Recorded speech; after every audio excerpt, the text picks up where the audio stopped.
Kan á Íslandi sem færir þér kryddsíldina.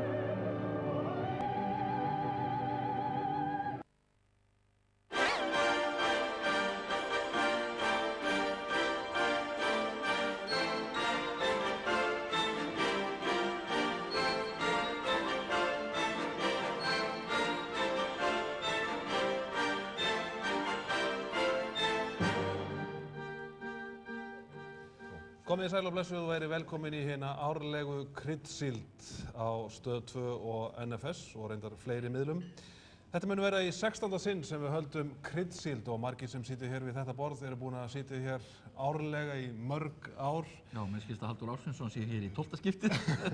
Og ætti að vera í 13. skiptið. Og Steingrímur hefur verið hérna alloft, en það eru nýgræðingar hérna má segja.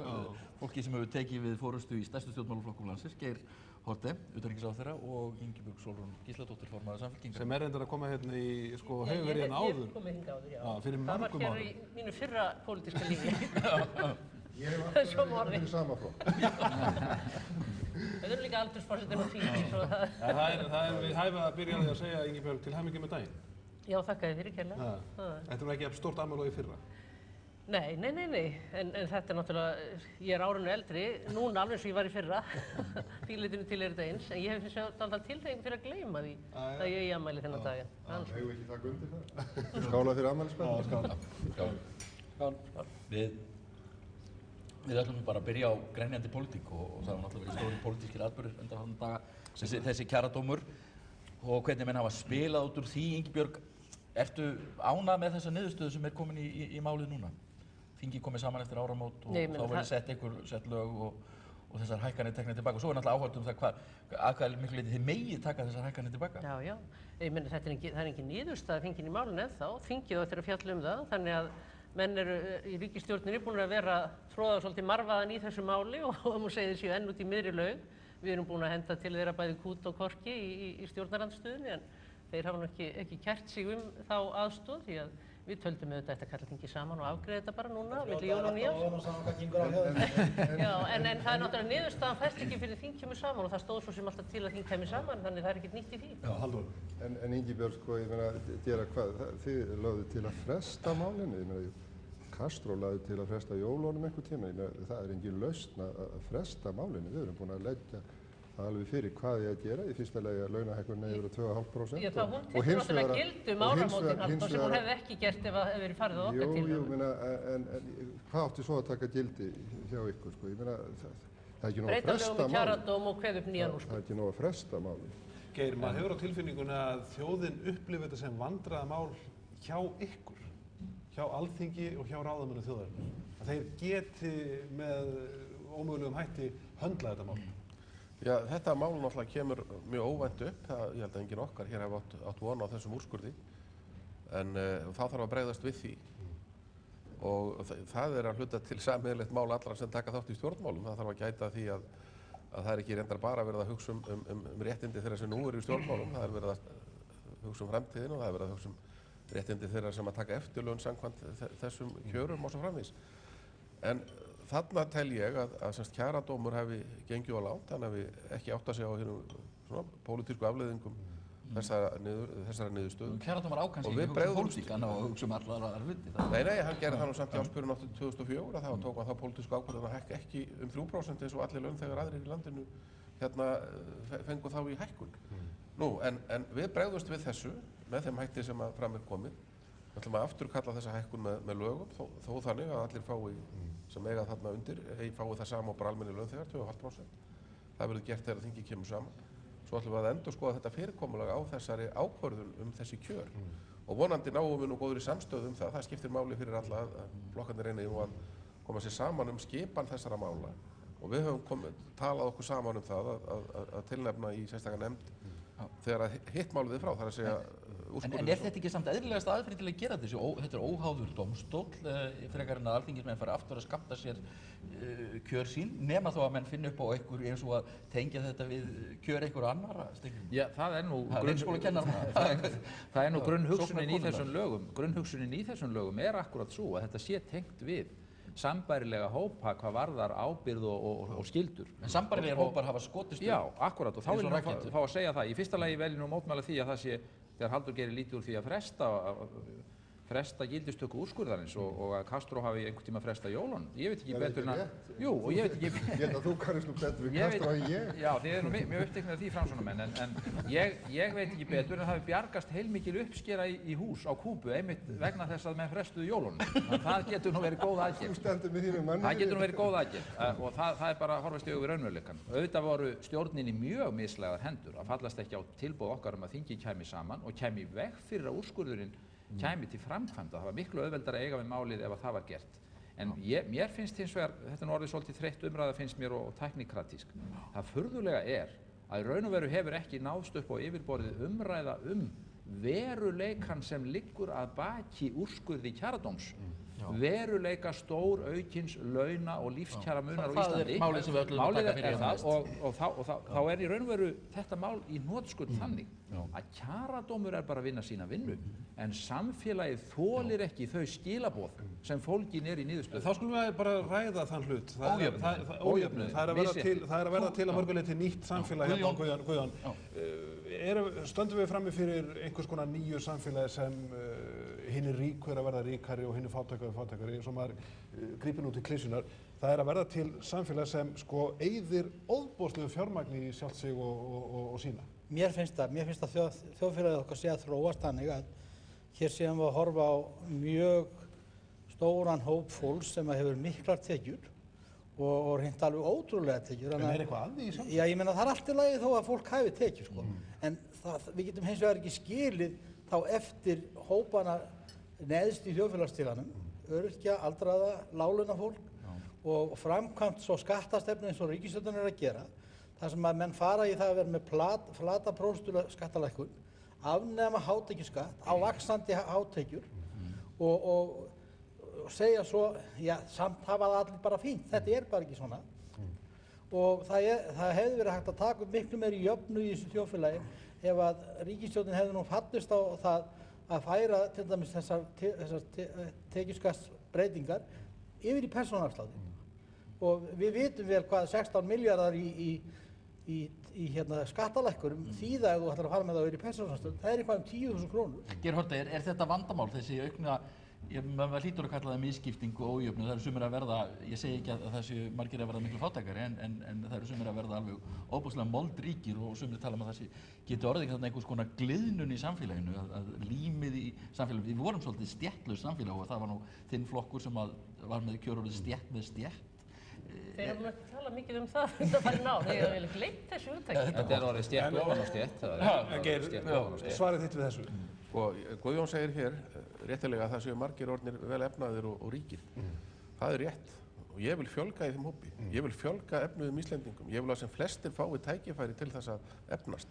Málið er ekki endilega það hvert hlutfallið er á milli þeirra sem eru efnaðir og hinna, heldur hvort það er ekki hægt að ýta öllum upp á við. Búa til meiri verðmæti og fá, ég hef meiri áhyggjur af því hvort að verðmætin skapist og verði til heldur hvernig þeim er nákvæmlega skipt. En er þjóðfélagið að verða eitthvað verra við þetta? Nei, ég get nú ekki séð það. Það var í fréttunum í hádeginu að þjóðin er að eyða hálfum milljarði hér í svona dóti eins og þið með hérna borðinu. Þetta rakettur og flugelda á áramótunum, það er ekki fátæk þjóð sem að haga sér þannig. En er nú ekki við að láglaunafólki í þjóðfélaginu sé að kaupa flugelda fyrir 20.000 um áramótin? Mér finnst alltaf athyglisvert að Geir skuli orða þetta svona að hann hafi meiri áhuga eða af verðmætasköpun í samfélaginu heldur en því hvernig henni er skipt. Sko þetta tvennt verður auðvitað að fara saman. Annars vegar hljótum við auðvitað að hafa áhuga á því að það sé mest verðmætasköpun í samfélaginu. Það er auðvitað öllum til hagsbóta, en við þurfum líka og sérstaklega að huga því þegar að mikil auðlegð er að verða til hvernig henni er skipt og við eigum að hafa áhyggjur af því. Og það er það sem við sjáum, mér langar aðeins að segja, vegna það gleymist stundum, þegar íslenskur jafnaðarmannaflokkur var stofnaður á sínum tíma, í upphafi síðustu aldar, þá var það sem frumherjarnir sögðu. Þeir sögðu, við berjumst ekki fyrir því að á Íslandi verði allir jafn ríkir, heldur að enginn sé fátækur og í landinu sé ein stétt starfandi menntaðir menn. Þetta stendur enn og þetta er það sem við eigum að berjast fyrir, að á Íslandi sé enginn fátækur og það er ekki raunin í dag. Auðvitað fátæk, hún er afstæð í sjálfum sér, en þegar við berum okkur saman þá sjáum við þetta. Steingrímur, er eitthvað að þessari þróun í sjálfu sér. Við erum búin að breyta þjóðfélaginu. Núverandi stjórnarflokkar ætla ég að segja, eru búin að veita frelsinu út í samfélagið og þetta árangurinn. Er þetta ekki eðlileg afleiðing af frelsisvæðingunni? Ég tel nú ekki Ísland hafi verið neitt sérstaklega ófrjálst land á árunum áður en að þessi ríkisstjórn tók við völdum. Auðvitað hafa orðið hér breytingar sem í takt við þróun almennt í kringum okkur og í heiminum. En ég tel að það sé mikið af þessari þróun vegna þess að samfélagið verður ekki betra með því að einhver fámennur hópur nýríkra einstaklinga verði ennþá moldríkari og spreði sig fé, gefi sér til friðþægingar á fundraising kvöldverðum eins og við erum farin að sjá núna upp á ameríska vísu. Þetta hljómar eins og öfund í þessu. Já, ég menn öfund. Nei, ég öfundast ekki við þessu. Ég hef áhyggjur af innviðum íslensks samfélags. Og svo annað sem við skulum þá líka muna eftir. Menn tala hér mikið góðærið og velsældin og velmegunin og hvar margir séu orðnir ríkir. Hversu traustar forsendur eru undir þessu? Hvaða fréttir erum að fá samhliða því að það eigi að skjóta upp 500 milljónum fyrir flugelda núna áramótin. Við erum líka að fá þær fréttir að vöruskiptajöfnuðurinn var óhagstæðari en nokkru sinni fyrr í sögunni í síðasta mánuði. Erlendar skuldir þjóðarbúsins aukast hratt, viðskiptahallinn Íslandsmet, skuldasöfnunin Íslandsmet. Ergo, við eigum ekki alveg fyrir þessu góða. Við erum nú með besta hlutabréfamarkaði í heimi. Já, Ísland best í heimi. Það eru nefnilega veikleikar, miklir veikleikar undir þessu svokallaða góðærisskjali, auk þess sem ég segi bara það. Það er eitthvað að góðæri, ef það er þá góðæri, sem er svona skipt. Að öryrkjar skuli verið í mótmælasvesti. Það er varðið fyrir hérna sprengingunum á gamla. Halldór. Mér finnst þetta er svona Lofaði Ingibjörg að sprengja fyrst. Nei, ég ætla ekki að sprengja á þig. Mér finnst alveg rólegur. Ég get sett upp brennugleru. Þú getur verið alveg rólegur við mig borðið. Ég ætla bara að taka upp varnir fyrir þetta, vegna sem mér finnst þetta að vera árvist. Við erum alltaf að hneykslast á því hvað fólk sprengir mikið á gamla. En vitið það kostar að halda veislu og mikið. Jú, það er alltaf gert á hverju aðri. Halldór Ásgrímsson, þetta með ójöfnuðinn, brauðfætur undir góðærinu og Auðvitað er það rétt að við erum að sjá hér fólk sem hefur mikla peninga milli handana og fólk sem berst mikið á og fólk sem jafnvel að skammta sér laun sem við botnum ekkert í. Fáránleg. En við verðum að hafa það í huga að þetta er hlut af alþjóðavæðingunni. Ísland og þetta sýnir það best að Ísland orðið hluti af hinu alþjóðasamfélagi og sem betur fer eru Íslendingar að standa sig mjög vel í þessari alþjóðlegu samkeppni. Og við verðum líka að spyrja okkur sjálfa því þegar við erum að tala um þessa einstaklinga, viljum við að Íslendingar standi sig vel í þessari alþjóðavæðingu? Svarið að sjálfsögðu já. Og það verður til þess að hér verða til meiri verðmæti og við verðum ríkari sem þjóð og gerir það að verkum að við höfum meiri möguleika til þess að hjálpa þeim og standa með þeim sem minna mega sín. Og það í Íslendingum mjög rík réttlætiskennd. Þið eru bara ekki að nota tækifæri til þess Við erum víst að því, Af hverju látið ekki þetta hátekjufólk borga þá skatta? Við erum víst að því, Steingrímur, og eigum eftir að gera meira af því og það liggur alveg ljóst fyrir að ef allir skattastefna ríkisstjórnarinnar hefði ekki verið eins og hún þá værum við að skapa minni verðmæti. Menn verða líka að hafa það í huga að með hárri skattlagningu þá draga menn úr verðmætasköpuninni og þetta engin ný sannindi, þetta svona allan heim. Gott og vel, Halldór Ásgrímsson, forsætisráðherra. Einn þáttur í þessari umræðu þá ríku tengist í sjálfu sér forseta Íslands sem hefur verið gagnrýndur fyrir að tengja sig of ríka liðinu í samfélaginu. Geir, ég spyr þig, er það eðlilegt að við séum að hampa þessari hlið Íslands of og tengja forsetaembættið, þotuliðinu, ef svo má segja? Ég hef enga skoðun á því hvernig forsetinn umgengst og mér kemur það bara ekkert við. Hann forsetinn þinn eins og forsetinn minn. Já, hann umgengst bara þá sem honum hentar að umgangast og ég skipt mér ekkert. En þetta hefur verið gagnrýnt í samfélaginu á undanleginu vikum og menn segja að forsetinn sé of að hampa ríka liðinu, eins og sagt er. Já, eins og ég segi, ég hef ekki fylgst það vel með því að ég get... Lest ekki sig á heyrt og hjörðum. Steingrímur. Er það ekki venjan að mynda frekar ríka liðið? Hef ég það nú á tilfinningunni að menn tæki frekar myndir af þeim og það má kannski vera eina ástæðunum fyrir því. Ég held að forsetinn sé í þeim vanda í þessu dæmi eins og öllum öðrum að forsetaembættið auðvitað að reyna að vera hlutlaust og það forsetinn er forseti allra Íslendinga. Við skulum þá segja bara, bæði ríkra og fátækra, hann er ungra og gamlra. Forsetinn er duglegur við að ferðast landið og heimsækja byggðirnar og fer þar ekki í manngreina álit, það ég best veit. Ég er auðvitað engin sérstakur talsmaður eða hrifinn af því að forsetaembættið á nafn þess sé lagt við eitthvað bruðl eða sýndarveruleika og titlatog.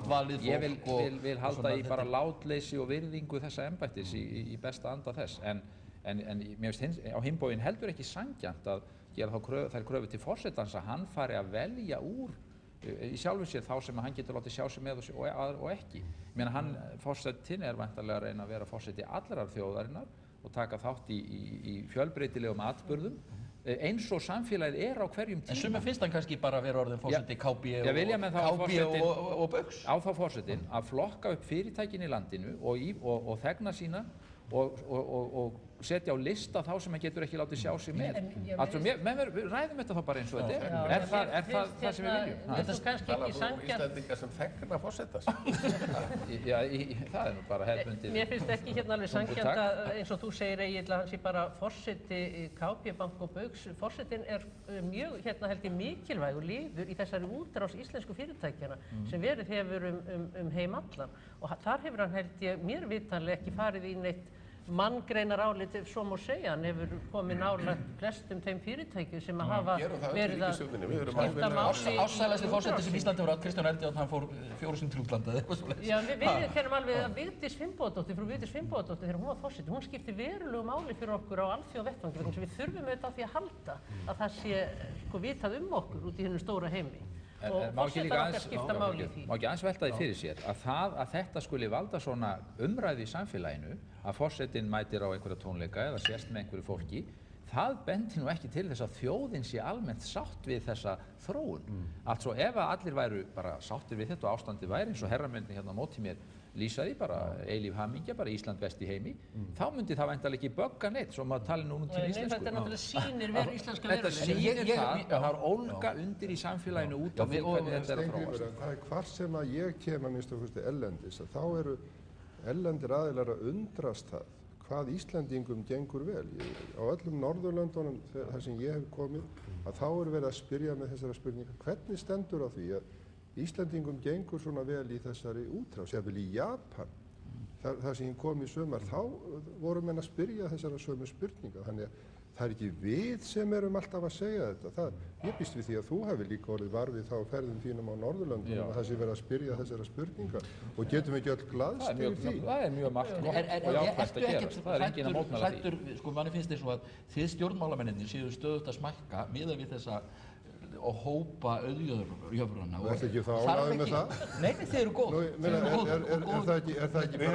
Er það ekki bara fínt að stjórnmálamennirnir sko hafi minni og minni áhrif? Þið eru kosin. Er það ekki gott að dreifa valdinu? Nei, það er ekkert endilega gott. Hver kýs það? Nei, ekki ef það er á kostnað lýðræðisins. Ef að lýðræðið er að veikjast og þetta talum að stjórnmálamennirnir undir forystu Davíðs Oddssonar hafi verið svo duglegir að draga úr... Er lýðræðið að veikjast? Já, er markaðurinn endilega betri til að taka ákvarðanir samfélagslega hluti heldur en lýðræðislega kjörni fulltrúar? Ég held að og þegar Halldór Ásgrímsson talar hér þessi afleiðing alþjóðavæðingar, nei, þetta er afleiðing kapítalisma. Þetta er ný kapítalismi sem við erum að sjá hér þróast, þar sem að völd fjársterkra aðila og það sem fjármagnir safnast á færri hendur. Nei, reyndu nú að ræða þetta málefnalega, Halldór. En ég vil ekki að markaðurinn einn og fjármagnir ráði öllu og lýðræðið veikist. Við erum sammála þá. Ég tel að stjórnmálamenn þurfa að herja markaðurinn. Er nýkapitalismin að gera út af lýðræði? Nei, þetta er algjör fjarstæða. Það hefur dregið úr áhrifum og völdum stjórnmálamanna vegna þess að við höfum fylgt þeirri markvissu stefnu að hætta og draga úr afskiptum stjórnmálamannana af atvinnulífinu. Steingrímur vill greinilega hafa þetta þannig að það sitji pólitíkusar og þingmenn hérna í bankaráðunum og skemmti lánin. Ég sagði ekkert um það. Þú ert fulltrúi gamla tíma síðan þessu. Ég sagði bara ekkert um það. Ég er fulltrúi almennings. Ég er fulltrúi fólksins í landinu. Merkileg umræða. Ég er bara að hlusta hérna á okkur spástund, sko. Þetta byrjaði eins og umræða út af forseta Íslands og þáttöku hans í veislum og svo framvegis. Ég hef staðið þeirri meiningu að þegar forseti Íslands væri að mæta í veislur eða á mannfagnaði, þá væri það að ósk þeirra sem var veislunar héldu. hann yrði sem sagt við því að hann væri ekki beinlínis frumkvöðull að því að spyrja heyrðu, má ég vera í þessu partíi, sko. Heldur mætan þar að ósk þeirra sem það biðja og sé þar ofta að leggja lið til þess að meðal annars þessir auðkóngar séu þá að kaupa einhvað óskrifað málverk eða óteknað málverk upp á einhverja milljónir. En mér langar aðeins að koma inn á þetta með, það sé að vera að leggja málum gott lið. Aftur með forseta, vegna ég veit það og við vitum það, Halldór Ásgrímsson forsætisráðherra segir hér að það sé alltaf verið að spyrja okkur alþjóðavettvangi hvernig standa á því að þetta fyrirtækin á Íslandi séu svona sterk og hlutinni gangi svona vel.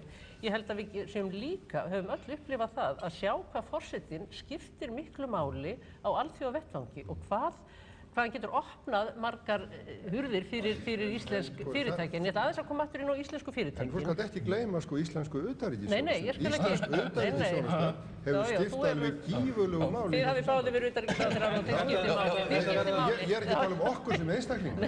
Heldur utanríkisþjónusta okkar. En það sé ætla að koma inn á fyrirtækin, af því að það eru þau sem eru auðvitað þessi sterku aðilar í útrásinni, það eru íslensku fyrirtækin og ég held að þar sé fyrst og fremst að ræða áhrif af EES-samningnum.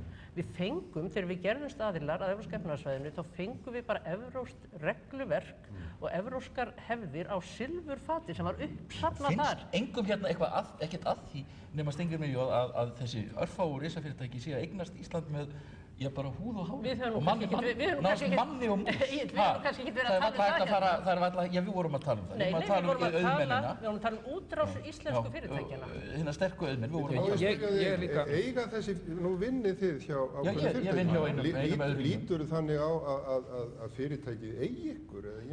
Þig með húð og hári? Ef ég flýg til útlanda þá flýg ég með fyrirtækinu. Ef ég fer út í búð og kaupi mér eitthvað þá kaupi ég á fyrirtækinu. Ef ég fer að kaupa mér spýtu þá kaupi ég á fyrirtækinu. Mér finnst loksins að við sem farin að tala hérna pólitík og það er ekki skeið í mörg ár í þessum þáttum. Af því að við erum farin að tala virkilega undirstöðu atriði. Það er spurningin hvar völdin liggja í samfélaginu og hver stýrir þróun samfélagsins. Ég er talsmaður þess að markaðurinn og fjármagnið sé haft í böndum og ráði ekki lögum og logum og ríki yfir öllum öðrum gildum. Það er það sem ég stend fyrir Geir Haarde og gerði mér ekki upp skoðanir. Ég er stuðningsmaður blandaðs hagkerfis og markaðurinn góður til síns brúks í þau verkefni sem hann hentar best í, en hann á ekki einn að ráða öllu. Örfáir auðkóngar eiga ekki að ríki við landinu og þegar að þið talið að stjórnmálamenn hafi dregið úr sínum völdum þá er það ekki rétt. Það sem hefur gerst er það að völd almennings við valdi kemur ekki innan úr okkar eigin brjóstum. Við sækjum það til þjóðarinnar. Það er í umboði þjóðarinnar sem við stjórnum. Þannig að það er verið að draga úr möguleikum þjóðarinnar sjálfrar í gegnum sína kjörnu fulltrúa á að stýra þróun samfélagsins. Reyndist þetta vel að ríkið stjórnaði öllu, Steingrímur? Þú verður að fá að svara þessu. En hafið þið ekki bara svona litla trú á fulltrúalýðræði? Það hljómar nú eins og þegar sagt var að koníaki væri fínn og góður drykkur sem að þjóðin fengi að njóta fyrir milligöngu sem kjörnu fulltrúa. Er ykkur fyrirmunað að ræða þetta málefni? Er þetta á viðkvæmt? Málið er það að það þarf auðvitað að gæta því að stórfyrirtækin taki ekki völdin af hinum kjörnu fulltrúum á hinum pólitíska sviði. Það erum við áreiðanlega sammálum. Mér heyrist á öllu að við draugum ekki línuna á sama stað hvað varðar hlutverk markaðarins, hvar hann á að fá að njóta sín og hvar ekki. Steingrímur er að tala hér það heyrist mér, að þetta eigi að vera eins og þetta var, þar sem bankarnir voru í ríkiseigu og þingmenn sátu í bankaráði. Þú varst að móti einkavæðingu bankana. Er það ekki rétt hjá mér? Jú. Þið voruð að móti. Það mátti nú á milli vera hvort að... Sólrún nefndi hérna EES-samninginn. Eru þið sérstaklega stoltir að því hvernig einkavæddu bankana? Ingibjörg Sólrún treysti sér ekki á Alþingi til að greiða atkvæði með EES-samningnum. Þetta er nú ekki alveg svona einfalt.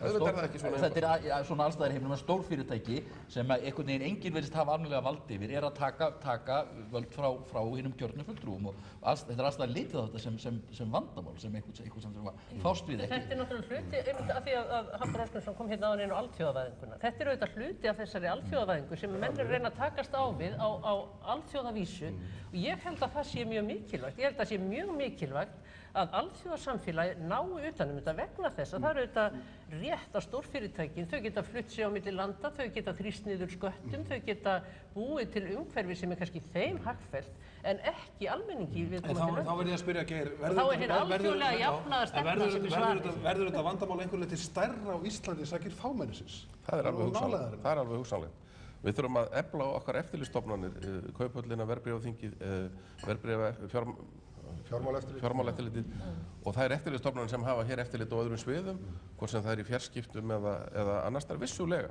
Og við þurfum að kosta því til sem þarf, samkeppniseftirlit og annað til þess að þetta verði með eðlilegum hætti. Við megum auðvitað ekki missa stjórnina hvað það varðar.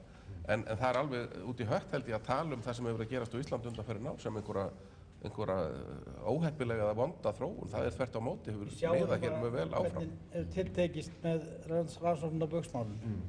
Ég meina það er verið að rannsaka eitt öflugasta fyrirtæki landsins og við vitum í dag höfum ekki hugmynd um það hvort það mál endar eða hvernig það endar eða hvort það er yfirleitt að enda nokkuð staðar. Gott og vel við skulum gera kaflaskil hér, Egill, ef við ekki fá tónlist. Já, sígilt íslenskt sönglag, alveg gjörsamlega sígilt, sungið af, draumaprinsi þjóðarinnar núna, Sigurð Garðari Thor Kortes. Það er Í fjarlægð eftir Karl Ór Runólfsson. Og Kristína Kortes spilar undir.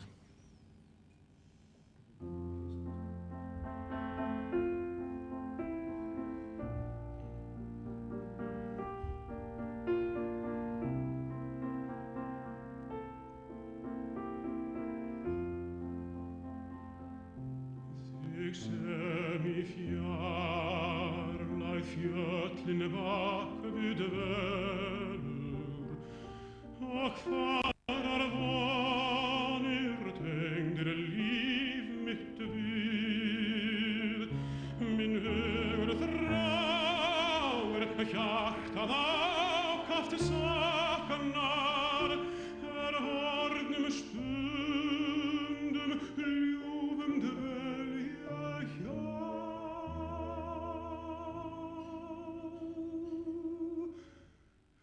Heyrirðu ei því hjartað kallar á,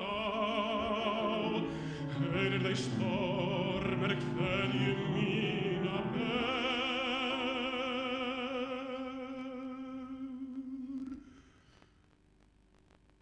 Þú fagra minning eftir skildir eina sem aldrei gleymist meðan lífs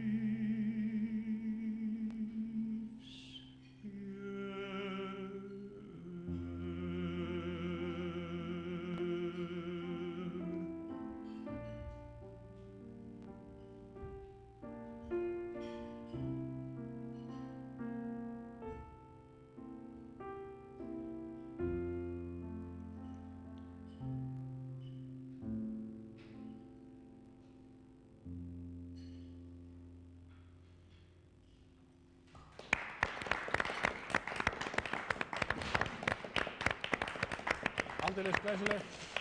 Garðar Thor Kortes og móðir hans Kristína Kortes sungu og léku þarna fyrir okkur og við erum komin í aðra lótu. Eftir aðra lótu þá fáum við hingað mann ársins í samtal við Þór Jónsson, varafréttastjóra.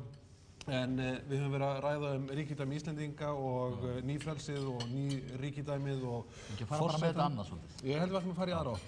Og kannski fara meira út í svona hreina pólitík, þessi pólitísku atburður á árinu. Við vorum að tala svona um samfélagsgerðina en nú er kannski spurningin um að minnast aðeins á brotthvarf Davíðs Oddssonar sem náttúrulega satt hér í árum saman og er núna horfinn á braut og maður spyr hvort að það hafi, þú ert nú kominn í stólinn sem hann satt alltaf í Halldór. Það er þið sem stjórnum. Já, en mætir hér tímanlega. Eru þetta þáttaskil í stjórnmálunum hérna, þegar Davíð fór?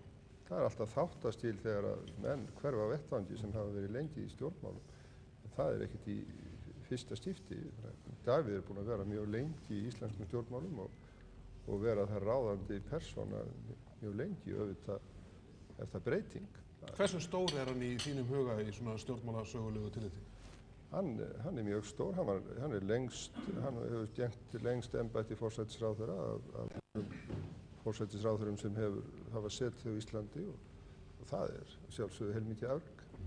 Geir, sumir myndu segja að það væri erfitt að setjast í sama stól og Davíðs að því langt árabil og sumir myndu segja að þú kæmir inn í skugga Davíðs en það hefur nú verið þokkalega bjart í kringum þig. Já, ég er mjög ánægður með þann stuðning sem ég hef fengið og fundið fyrir út um allt. Auðvitað er ég ekkert nýr í forystu Sjálfstæðisflokksins, ég er búinn að vera formaður þingflokksins í mörg ár og varaformaður. Þannig að maður svo sem vissi af hverju maður gekk í þessum efnum. En það er alveg rétt að það er auðvitað erfitt að taka við af miklum leiðtoga, það er alveg rétt. En hvernig skýrðu það að Sjálfstæðisflokkurinn virðist vera að styrkjast undir þinni stjórn? Eiginlega fór að gerast bara fljótt eftir brotthvarf Já, ég get nú Davíðs. ekki nefnt neina sérstakar skýringur á því. Ég held að það sé bara okkar stefna sem hefur skilað þessum góða árangri sem við vorum nú að tala hérna um áðan, sem að fólk er að viðurkenna og vill greinilega að haldi áfram. Guðjón, þú ert gamall sjálfstæðismaður. Finnst þér að Sjálfstæðisflokkurinn hafi breytt ásýnd eftir að Davíð fór og sessunauturinn tók við? Ég held að margir landsmenn skynji það svo að þessi svona mildari ásvona yfir Sjálfstæðisflokknum eftir að Geir tók við. Er það? Já, ég er ekkert að segja það, ég er ekki að það margir landsmenn. Þú þekkir þennan flokk ágætlega.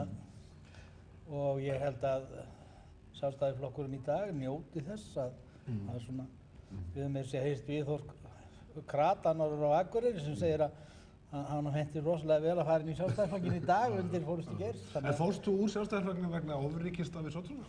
Nei, það gerði ég ekki. Ég fór úr Sjálfstæðisflokknum vegna þess að ég taldi að mínar áherslu sérstaklega í sjávarútvegs- og byggðamálum ættu ekki þar hljómgrunn og var við það í tvígang eða þrígang að vera færður þar til á lista þegar ég var að reyna að ná fram mínu stefnumálum og vissi alveg hverjir þau þar unni að. Ingibjörg Sólrún, það hafa margir sagt að þetta séu stór kaflaskil í stjórnmálasögu landsins að Davíð hverfi á brott. Heldur þetta hafi breytt stjórnmálum að einhver leyti? Nei, ég veit það ekki. Þetta setja alltaf einstaklingarnir svip sinn á stjórnmálin. Það fer ekki hjá því vegna þess að menn eru jú ekki bara að tjá hugmyndir og stefnu síns flokks, heldur gera með það með mismunandi hætti. Þú saknar nú Davíðs svolítið? Ég meina, hann er búinn að vera mjög fyrirferðar mikill á þessu sviði og hann er auðvitað burðar persóna í hinu pólitíska leikriti sem að hér hefur verið á undanförnum árum og ég auðvitað sakna þess að sjá hann þar ekki. Sumir segja að Samfylkingin hafi kannski tapað mestu þegar Davíð fór og þannig að hafið þeir einhvern veginn tapað svona ábúinir erindinu sem var það að vera á móti Davíð Oddssyni. Nei, drottinn minn dýri, ég meina erindi Samfylkingarinnar er að vera auðvitað þessi burðugi jafnaðarmannaflokkur á Íslandi, rétt eins og við eigum slíka flokka á Norðurlöndunum og það hlutverk verður aðeins skýrara. Það voru skýrari línu með Davíð. Ég heyri í Samfylkingaflokk sem segir við getum alveg hugsað okkur að fara yfir í Sjálfstæðisflokkinn núna þegar Geir er tekinn við og það er kannski, mér sé Össur Skarphéðinsson í að nú að þessu í sjónvarpi í gær að þetta getur verið vandamál fyrir flokkinn. Já, það getur vel verið að það er eins og Guðjón segja að fólk sko haldi að hlutirnir séu svona og það haldi það hríð vegna þess að Sjálfstæðisflokkurinn er sá sami flokkur undir Geir Haarde eins og hann var undir Davíð Oddsson. Það hefur verið stefnubreiting í þessum flokki. Það er bara komið nýtt andlit á flokkin og menn hafa kvartað undan því að Geir hafi ekki verið nægilega sýnilegur og það hefur svo sem verið kvartað undan því að mig var það líka. Hann er ekki nægilega sýnilegur, ég tek eftir því. Geir hefur nánast verið ósýnilegur. Já, ég tek eftir því að þegar Sjálfstæðisflokkurinn er nánast ósýnilegur, þá vegnar honum best. Það mun náttúrulega ekki ganga upp til leikar. Þú hlýtur að sakna þess að rífast við Davíð Oddsson. Já, mikil ósköp. Og hefur nú sagt margt ljótt um hann. Mikil ósköp. Ég sakna Davíðs alveg sérstaklega þannig af því að hann var skemmtilegur að eiga við hann og oft svona viðburðaríkt í kringum samskipti við Davíð Oddsson. En sagði þér á stundum á mikið um hann? Já, ég sagði óþarlega mikið kannski í hita leiksins eins og gengur og við erum báðir skapríkir menn held ég. Ég er nú ekki frá því eða farin að hugsa það núna svona að þessum mánuðum liðnum að mestu áhrifin af brotthvarfi Davíðs séu kannski vaxandi troðningur á miðjunni. Það er eins og troðningurinn á miðjunni hafi aukist eitthvað við það og óskapleg þrengsli þar og vilja allir koma sér fyrir þar nema við. Það er alveg á hreinu að við gerum ekki tilkall til pláss á miðjunni. Við erum vinstri flokkur og sérstað okkar hefur kannski skerst að því leyti. Ég held reyndar að aðalega sé þetta auðvitað tímamót fyrir Sjálfstæðisflokkinn. Mér sýnist nú að lífið hafi... Þetta verður alltaf verið til flokkar á jaðrinum. Jó, ég held að lífið hafi... Já, þeir geta verið býsna stórir, skal segja þér ekki björn. Vel þess fyrir. Ég held að lífið gangi sem annað gangi í stjórnmálunum og í landinu svona í öllum aðalatriðum þrátt fyrir þessa breytingu sem er vissulega mikil, en það hljótu auðvitað að vera mikil tímamót fyrir Sjálfstæðisflokkinn sem fólgin er í því að þessi sterki og öflugi leiðtogi hans dregur sig í hlé. En svo finnst mér nú við ekki að ræðum þetta eins og Davíð sé burtu kallaður, hann er nú sprellfjörugur hérna upp í Seðlabanka. Þá skulum við aðeins víkja annarri spurningu. Hvernig hefur Halldóri Ásgrímssyni Maður hefur stundur sagt að maður á ekki að segja það mann sem maður getur ekki sagt við hann.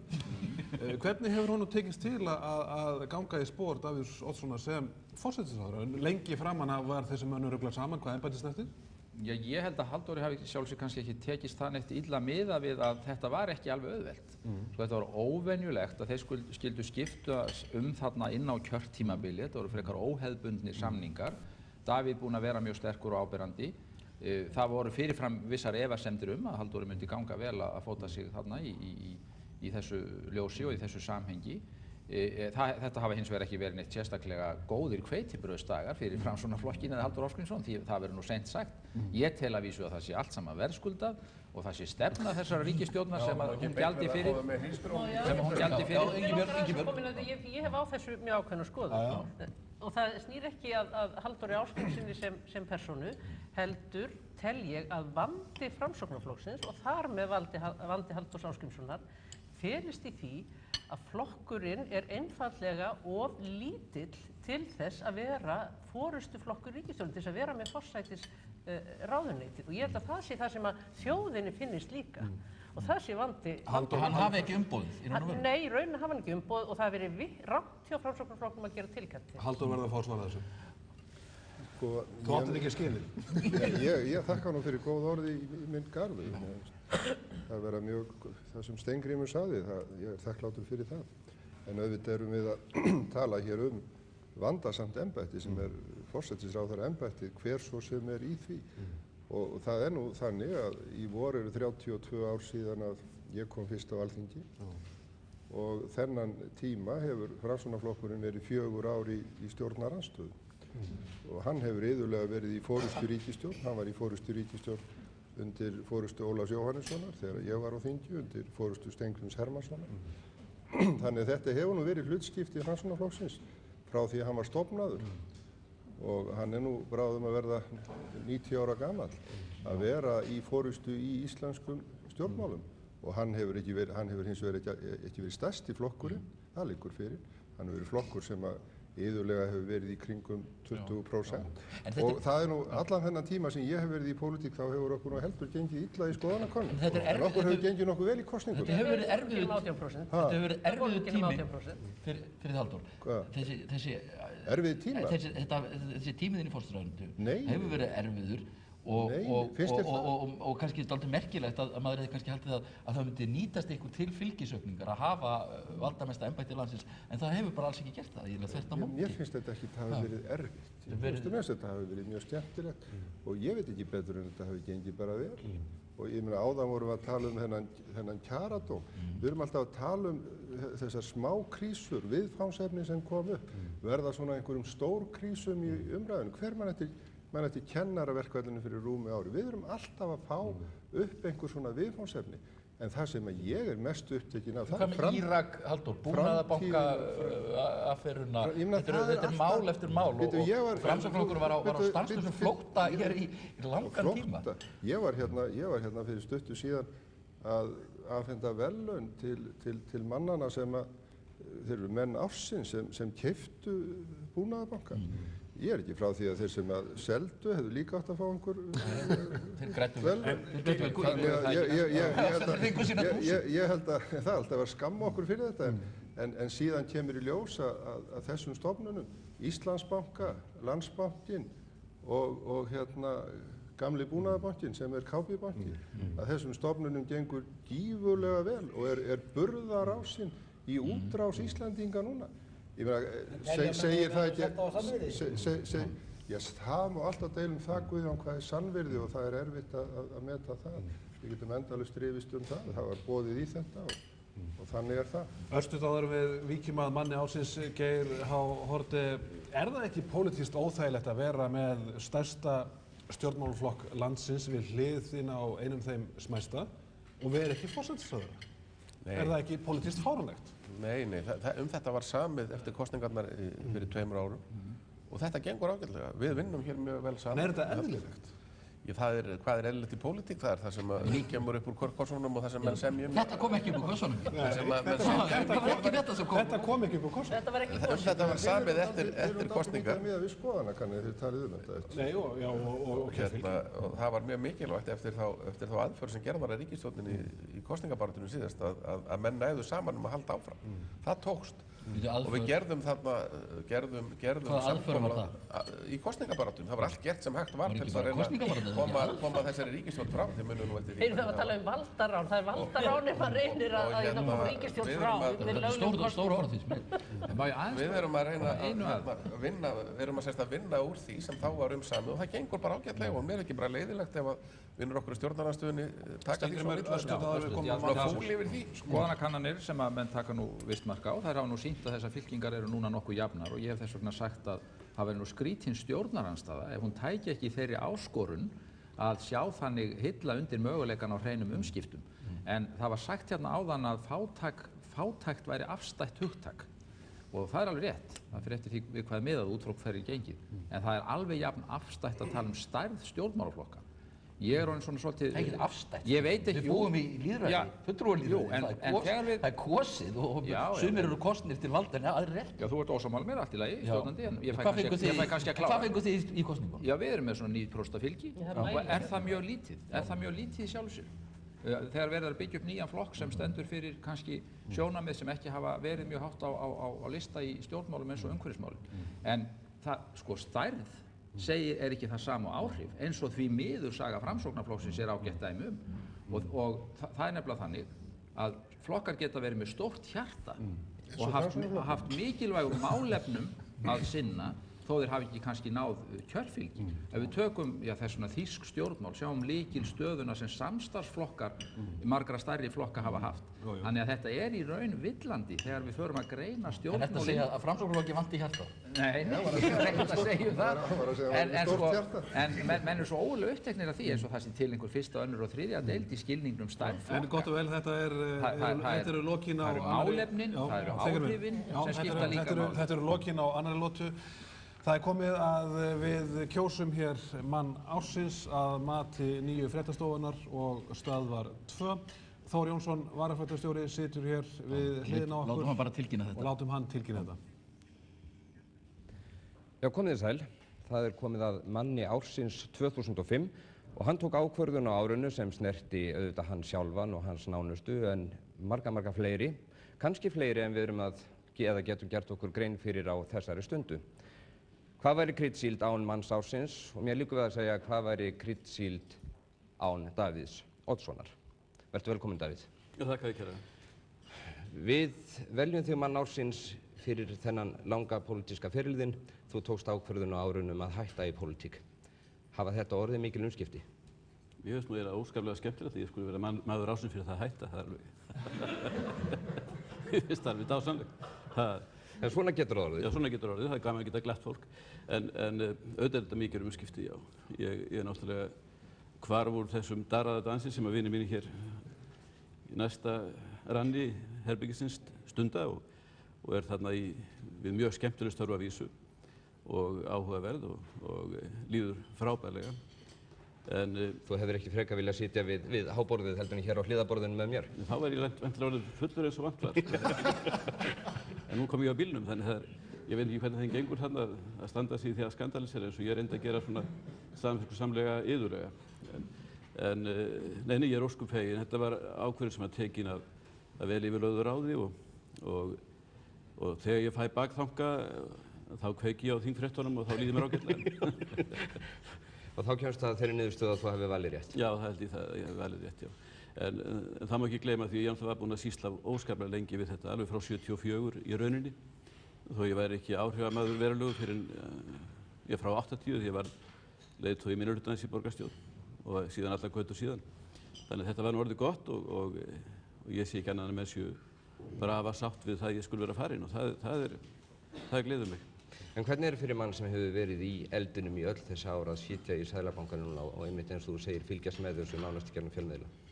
Ég er kannski þannig gerður að ég finnst alltaf það sem ég er sjálfur staddur að þar séu hlutirnir mikilvægastir og ég veit ekki hvað ég þyrfti að fara í til þess að þykja það ekki vera þannig.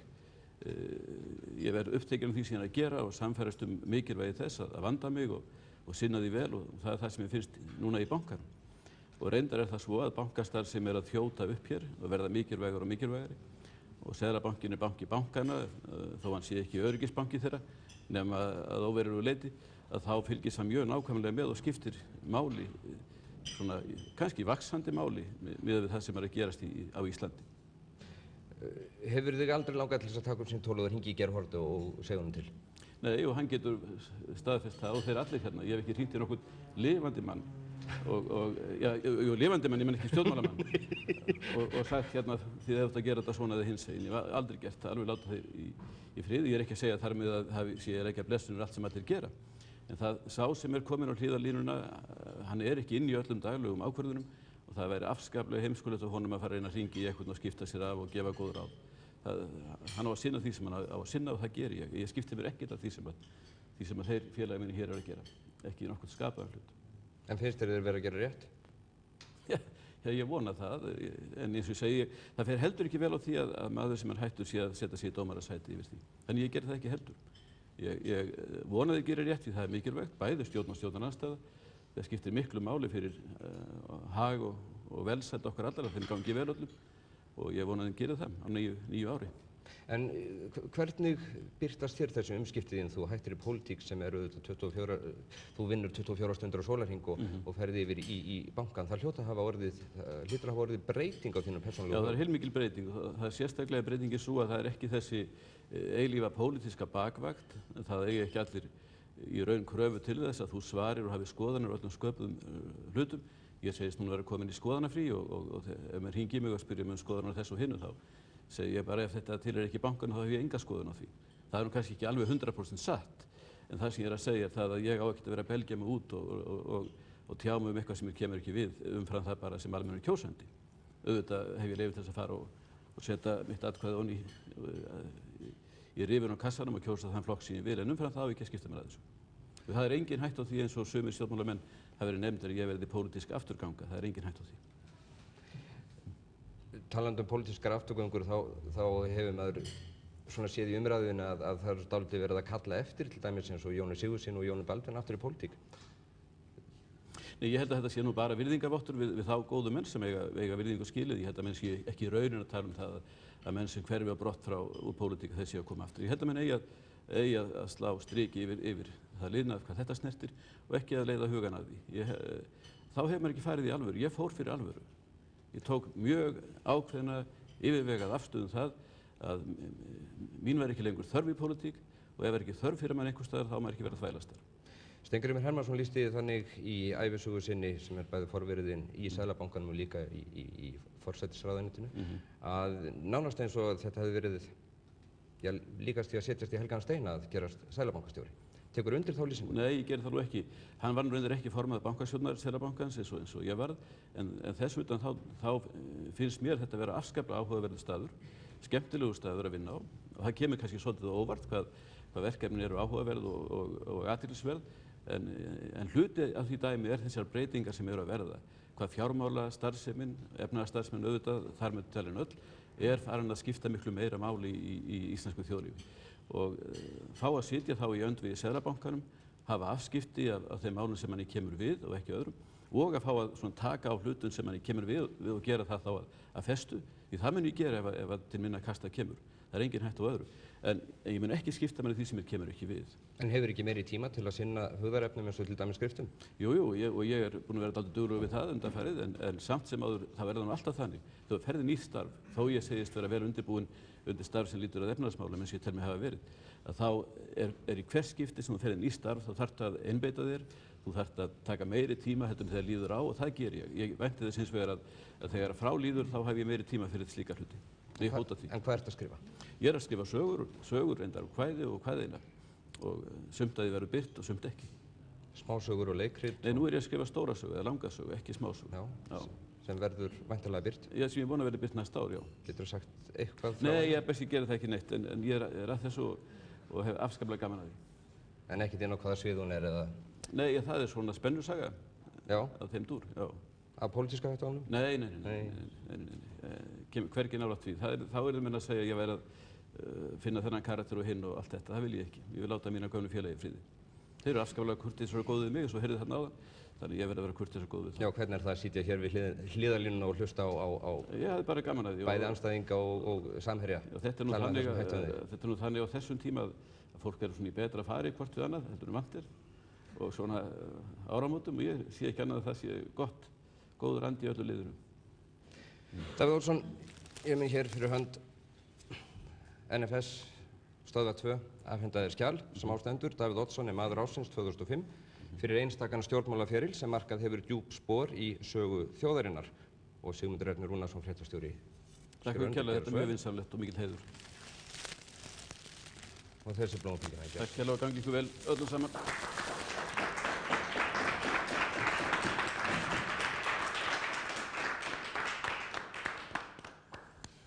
Við höldum áfram hér við kryddsíldina án Davíðs Oddssonar með alla stjórnmálafóringja landsins hér við okkar hlið. Hann hefði náttúrulega getað verið maður ársins síðustu 15 ára, en er það núna? Já, en við skulum fá smá auglýsingar og svo höldum við áfram með kryddsíld 2005.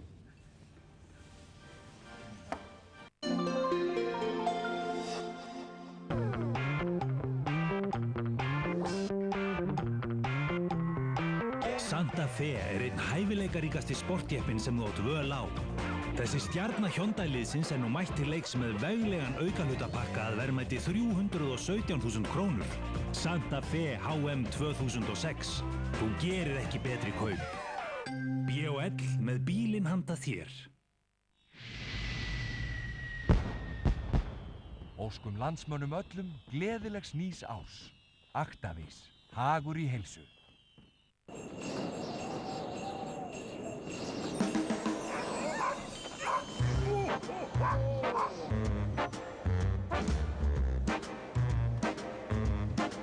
Eftirvænting í hjörtum og andlitum björtum, því nú koma jólin. Þá gægist hann á glugga, það bregður fyrir skugga. Jólasveinn!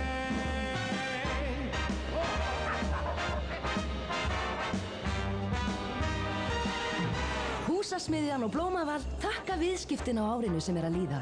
Hlökkum til að sjá ykkur á nýju ári.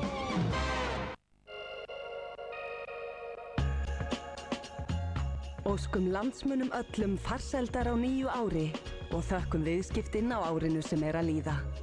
Bláa lónið.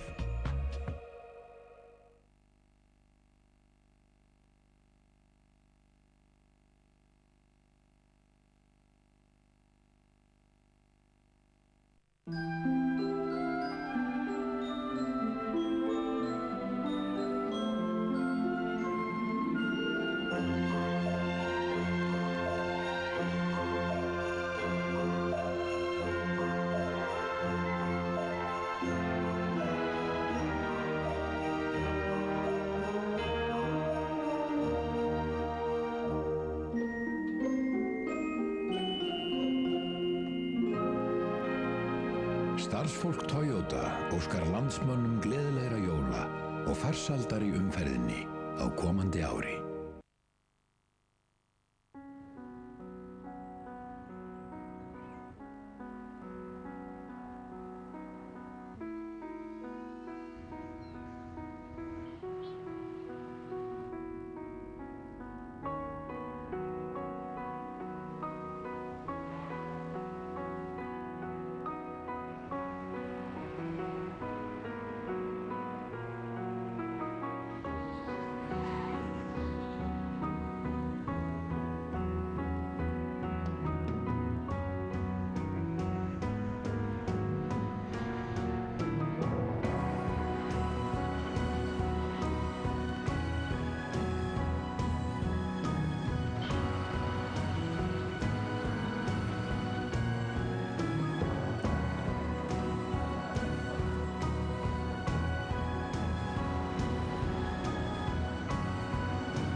Avion Group. Íslensk sóp allan heim. Það Alkan á Íslandi sem færir þér kryddsíldina.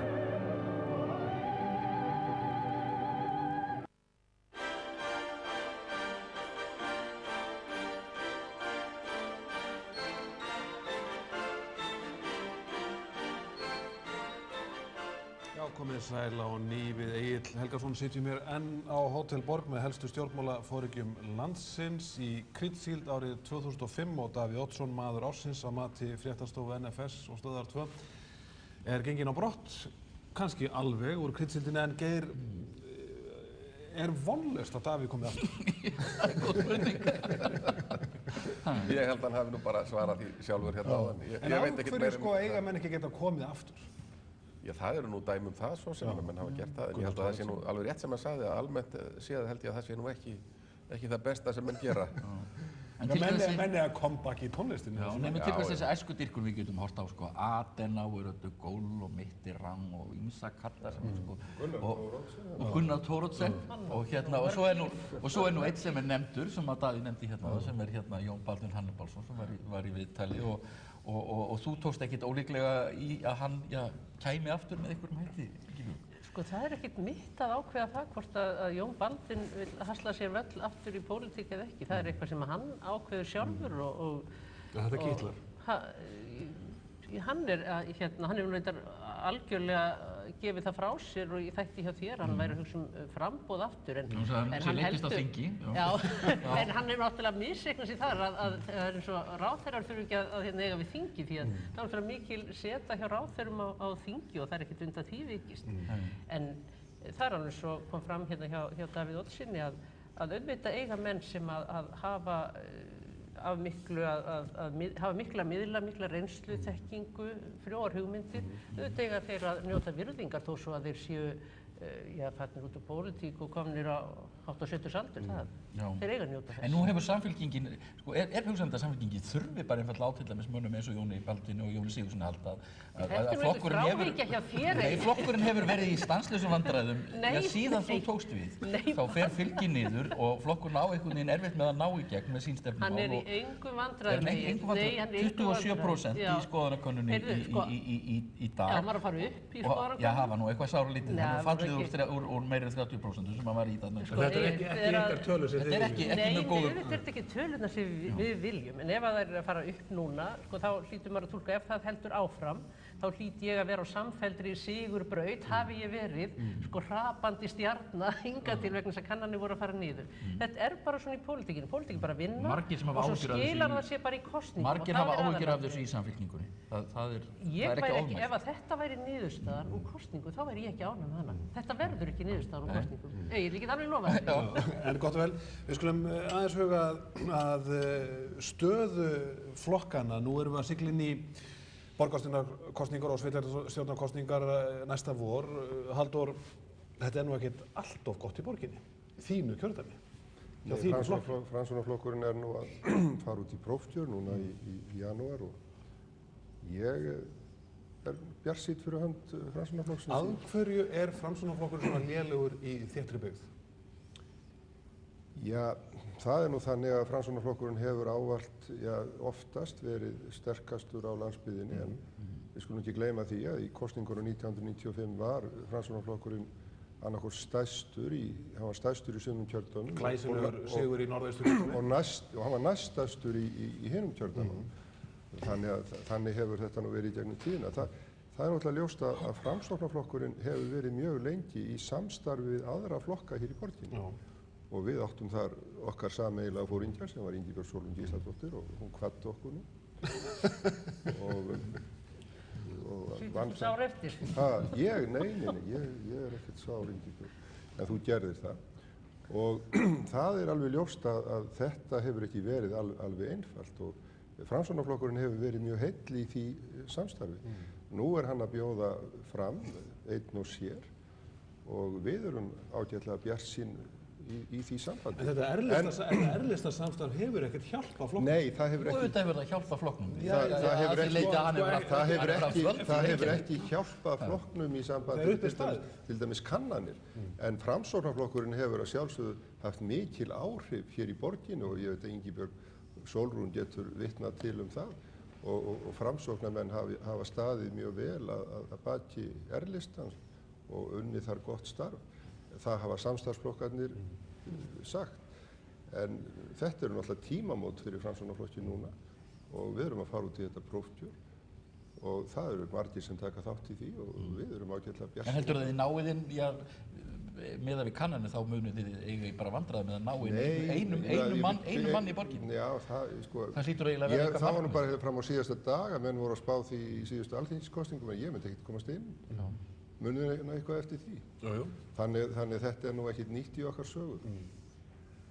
Geir H. Haarde, það bendir margt til þess að sjálfstæðismenn endurheimti völdin í Reykjavíkurborg og margir eru á því að tími, ég vil ekki segja gamla mannsins, en reynslu boltans Vilhjálms Þórs Vilhjálmssonar sé kominn. Það heitir ekki Vilhjálmur Þór, ég ætla að upplýsa það. Já, ég vissi það þegar ég sagði það. En trúir því statt og stöðugt að þetta náist í vor? Ég hef mjög góðar vonur það og allar vísbendingar ganga í þá átt. En kannanir hafa nú oft verið svona áður, góðu mánuði fyrir kosningar. Þetta verður maður að taka allir slíkum með fyrirvara. Hins vegar fórum við hér í gegnum mjög glæsilegt prófkjör með þáttöku, yfir 12.000 Reykvíkingar tóku þátt í því og út úr því kom, vil ég segja, mjög vel heppnaður listi sem nú búið að klára og ganga frá og á þessum 30 sætum eru 15 kallar og 15 konur. Kaustu Vilhjálm? 10 efstu sætunum eru 5 kallar og 5 konur. En það sem að mér finnst skipta aðalmáli þarna er það að þarna hefur raðast mjög vel saman, reynslan sem að Vilhjálmur nú fulltrúi fyrir og svo aftur yngra fólk sem að koma þarna og getur síðan tekið við þessu. Þannig að ég alveg rosalega ánægð með þetta og nú vorum við að fara í samskonar prófkjör í öðrum bæjarfélögum, hérna í kring og fyrir norðan og vestan og austan reyndar. Þannig að já, ég held að það bendi allt til þess að við fáum góða kosningu bæði Reykjavík og víðar. Ég mjög bjartsýn á það. Kaust þú Vilhjálm? Ég ætla nú ekki að upplýsa hvað ég kaus. Ég gerði það nú ekki fyrir framallegt að gera það núna. En það skiptir það nú engu máli. En það sem að skiptir máli er það hvernig þetta endaði og menn ganga frá þessari keppni sem prófkjörunutalegar fullkomlega ósárir og stilla sér saman upp á nýtt og þetta þessar raðir til þess að bjóða fram. Guðjón Arnar, þinn flokkur, þú verður bara eiga við sjálfa þig en flokkurinn er að hverfa. Nei. Í Reykjavík og all land. Ég tel hans ekki að hverfa, sko. Já, kannski. Má ég rifja upp fyrir þig að þau greinilega mannst það ekki? Við mældumst 1% held ég í 3 mánuði fyrir síðustu alþingiskosningar. Þannig að, sko, auðvitað er ekki gaman að vera að mælast niður í hérna skoðanakönnun. En það hefur verið erfitt ár fyrir ykkur. Gunnar Örlygsson hefur horfið í málum mitt. Það er erfitt að stofna nýja stjórnmálaflokka og vinna þeim upp sess í íslenskri pólitík. Og það tekur auðvitað mikið á að koma fram framboðum í sveitarstjórnum og svo framvegis og byggja upp flokkstarfið og byggja bæjarmálafélög og fá hæft fólk til þess að leiða. Þetta er tímabundinn óánægjuflokkur? Nei, ekki tímabundinn óánægjuflokkur. Þetta er bara flokkur sem er að velja sér ákveðin málasvið. Við höfum staðið mjög fast á sjávarútvegsmálum og byggðamálum. Við höfum tekið upp velferðarmálin og við höfum tekið upp samgöngumálin og fjöldamörg önnur menntamálin og fjöldamörg önnur mál. En samt missið þið fjórðung þingmann ykkar árinu? Já, við misstum þingmann frá okkur og við náttúrulega réðum ekki við þá ferð.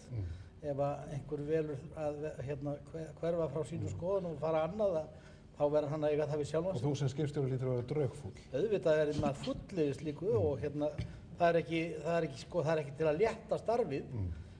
En ég verð hins vegar að segja það að ég er mjög ánægður með þá 2 þingmenn sem ég er með í flokknum. Þetta eru hörkuduglegir menn sem eru duglegir að vinna fyrir málstæðum og duglegir að skrifa og koma fram og svo framið.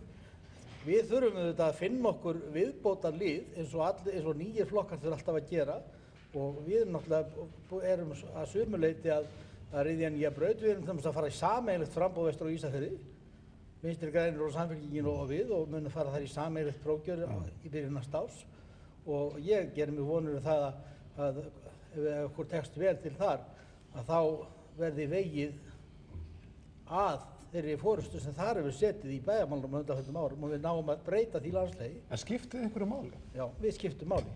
Það skiptir nefnilega máli að menn þurfa að ræða sig niður á niðurstöður í pólitík og það þurfi að fara í gegnum rökræðan og við teljum okkur alveg eiga erindi í það. Ég minni bara á það eins og ég sagði áðan, við mældistum niður í 1% 3 mánuðum fyrir síðustu kosningar. Við höfum sett okkur það markmið á þessu kjörtímabili að losa okkur við skuldir, reyna að hafa hreint borð og setja svo allt á fullt þegar kemur á kosningum. Við eigum engan annan kost sem lítill flokkur. En heldur að þjóðin sé til í að fara í aðrar kosningar þar sem við verðum deilt fiskveiðistjórnun?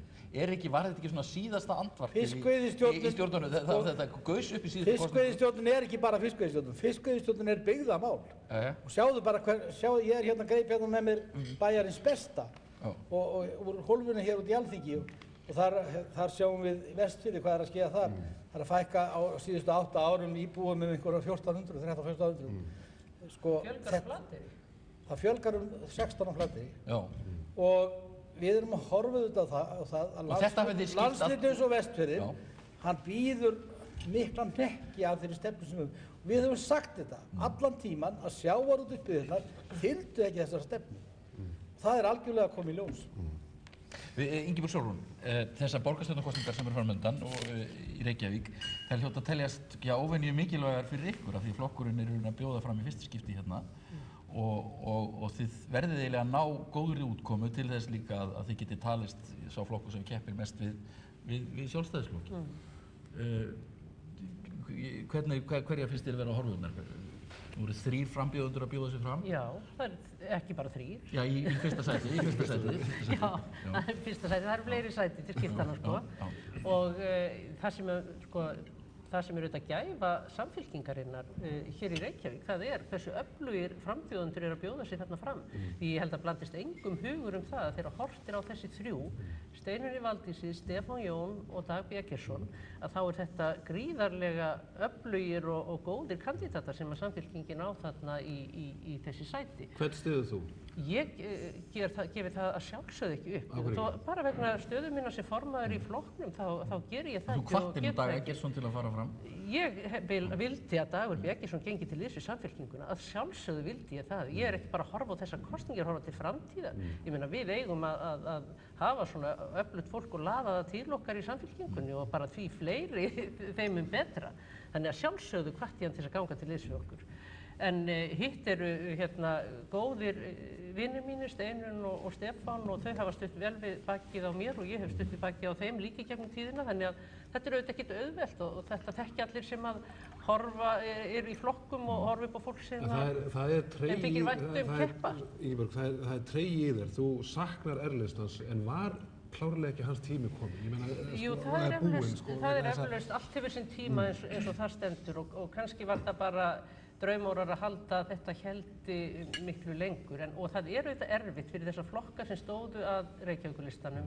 Til hvers að vera í pólitík ef maður getur ekki verið maður sjálfur og búið fram í eigin nafn? Já, það var ekkert vandamál að vera maður sjálfur í Reykjavíkurlistanum. Það var ekkert vandamál og við skulum ekki gleyma því að stjórn sveitarfélags að ýmsu leyti, vil ég leyfa mér að segja, líkara stjórn fyrirtækis heldur en landsmálunum. Vegna þess að þetta eru óskaplega fjölþættir hlutir, þetta mikill rekstur, þetta mikið umsýsla, þetta svolítið annars eðlis.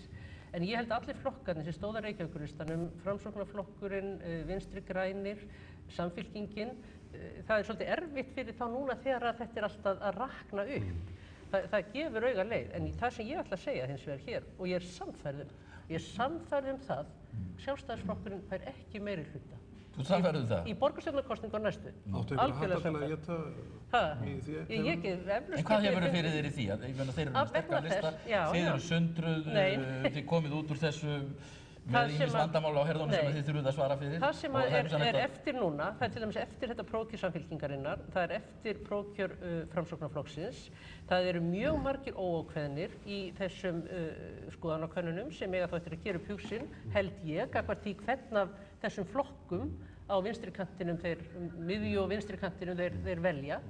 Og Sjálfstæðisflokkurinn hefur tilfengi til að fá meira í könnunum heldur en að fær síðan í kosningum. Og ég veit það bara að Sjálfstæðisflokkurinn ekki 50% af flokkurinn. Gott og vel, en við skulum áður en við fáum hér gott sönglag frá Garðari Thor Kortés. Víkja aðeins að þessari, bara snerti þig, það þessi miðjusækni í íslenskri pólitík sem þú vékst aðeins að áðan, Steingrímur. það eitt einkenni pólitíkurinnar á Íslandi þetta árið að allir flokkar, nema kannski Vinstri grænir, að sækina miðju. Morgunblaðið skrifar greinar það og gráðbuður Sjálfstæðisflokkinn að fara inn á miðju og Ingibjörg Sólrún hefur sagt að Samfylkingin sé að stilla sig upp á miðju. Ég segi við stöndum vörðu miðjunni, vegna svo hún okkar. Og svo vil til að Framsóknarflokkurinn þar á miðju og á í vandræðum. Af hverju eru flokkarnir að sækja inn á miðju nema kannski til því? Ég hef mjög góða greining á því held ég, en ég vil kannski fyrst fá að segja svona frá okkar hlið varðandi þessi sveitarstjórnarmál og kosningar hér í Reykjavík að ég held að menn binda greinilega mikla vonir við að athygli sem þeir fá út á prófkjör og slagsmál í þeim muni lyfta fylgi þeirra, en ég held að okkar gæfa sé nú þvert á móti sú að við erum búin í mjög vel heppnuðu forvæli að stilla upp sterkum framboðslista og erum mjög bjartsýn á okkar gengi hér, enda sína vísbendingar það að við eigum góða von í 2, jafnvel 3 borgarfulltrúum. Við erum hér með sterkan lista, leiddan af ungri konu, Svandísi Svavarsdóttur, Árni Þór Sigurðsson í öðru sæti með mikla reynslu, þannig að það lítur vel út. Varðandi miðjusætnina, ég hef þá meginkenningu í sambandi við þetta að nýfrjálshyggjan loksins á hröðu undanhaldi sem leiðandi hugmyndafræði vestrænna stjórnmála og menn eru svona að forða sér út úr henni, sérstaklega hægri flokkar, inn á miðjuna, hægt og hljótt, vegna þess að þau gildi seljast ekki vel lengur og sporin hræða. Þetta alveg rétt. Og síðan eru fleiri sem hafa áhuga á þessari miðju. Það hefur á okkar hálfu alveg legið fyrir frá byrjun og tilveru réttlæting okkar auðvitað fólgin í því að vera skýr valkostur við þá miðsæknu sósíaldemókratísku þriðjuleiðar línu sem að sósíaldemókratar ýmsir hafa haft uppi og þaðan af síður myndum við auðvitað daðra við nýfrjálshyggjuna með þeim hætti sem Framsókn eða aðrir slíkir gera. Við erum valkostur til vinstri og ég vil sérstaklega vegna þess sem að þegar þið voru að þjarma hér að félaga Guðjóni áðan, það mikilvæg að mínum mati í fjölflokka stjórnmálum eru skýrir valkostir og þá eru það hverjir sem ráða, kjósendur í kosningum og þó að þið hafi gaman að því að ímynda ykkur hvernig stjórnmálin ætti að vera, þá eru þau eins og þau eru og verða eins og þau verða í gegnum ákvarðanir kjósenda í lýðræðisríki að því tilskildu að séu skýrir valkostir í boði. 80% kjósenda eru á miðjunni. Já, en ef við höfum hinn 20% til. Já, það 10% kannski 10-15. Nei, við erum að mælast að, býtu nú við. Og þess vegna eru flokkarnir alltaf á miðjunni, ekki sant? Ég skal koma í þáttjáður og ræða þetta betur við þig, en við erum að mælast að staðaldri með 80% af fylgi núna. Geir. Ef við fáum að eiga þessi 20% sem ekki er á miðjunni, þá er ég býsna sáttur við það. Það er yst til hægri líka. Já, við erum ekki verið, það er hjá Sjálfstæðisflokknum. Geir, ég er sáttur við að hafa þetta í bili. Þessi miðjusækni, nú talaðum það til dæmis að í Bretlandi, það er David Cameron, hann að stefna með íhaldsflokkinn þvert inn á miðjuna, þar sem að verður að gera það. Tony Blair, já, það er eina leið hans til valda. Er þetta ekki leið þín og Sjálfstæðisflokkurinn? Og kannski hefur Sjálfstæðisflokkurinn heldur aldrei verið svo langt til hægri ef út í það farið. Mér finnst nú ömurlegt að menn eru að tala flokkur sem með 42% fylgi í konnunum sé einhver yst til hægri, einhver flokkur út á kanti, það er þetta alveg á og frá. En mér finnst þessi greining öll svona bera að votta því að menn að flegi í kringu sig einhverjum orðaleppum og hafa svo ekkert á bak við það. Þessi leiðinda orðaleppur nýfrjálshyggja hefur enga merkingu. Þetta er bara einhver merkimiði sem að Steingrímur og hans félagar nota þegar þeir vilja reyna að koma óvarði á okkur í Sjálfstæðisflokknum. Kannast ekki við neoliberal politics, þetta er alþjóðlega viðurkennt hugtak í greiningu vestrænna stjórnmála. Þetta hefur ekki neina sérstaka merkingu. Við erum auðvitað að fylgja fram hinnu gömlu góðu sjálfstæðisstefnu. Það var vitnað í það hér áðan að það var einhver gömul jafnaðarmannastefna. Ég var nú bara fyrir nokkrum dögum að lesa stefnuskrá Heimdallar frá 1931 sem er stórmerkilegt plagg, skrifað af Thors og Gunnari Thoroddsen, Guðmundi Bendissyni, Jóhanni Möller og fleiri mætum mönnum sem þá sátu þar og greinilega höfðu mjög mikla framsýni til að bera og þetta er auðvitað plagg sem skiptir miklu máli og stefnuskrá frá 1929 það var að verða að hæðast að því hér að Sjálfstæðisflokkurinn hefði heiðrið sitt gamla kjör og stétt með stétt. Það er bara þannig. Það hefði ekki verið að hæðast að því. Það var verið að hæðast að því gamla góða kjör og alveg eins og við hefðum. Það er ekki að hæðast að því. Þið hafi greinilega ekki lesið ræðuna mín á landsfundi. Það hlustað á það. Ég vitnaði mitt í þetta gamla kjör. Þú ert fjármálaráðherra í mörg ár í landi þar sem ójöfnuður hefur stóraukist.